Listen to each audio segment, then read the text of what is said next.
I'm in a 2014 Nissan Rogue, and today I'm going to show you how to use your front and rear windshield wipers. So the stick here controls both of them.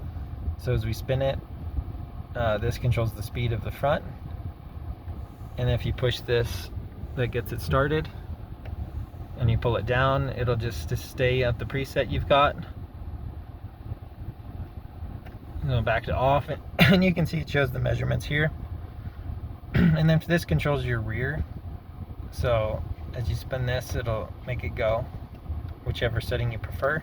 So you can see here, it's going at the moment with these settings. I'll turn it all the way back off.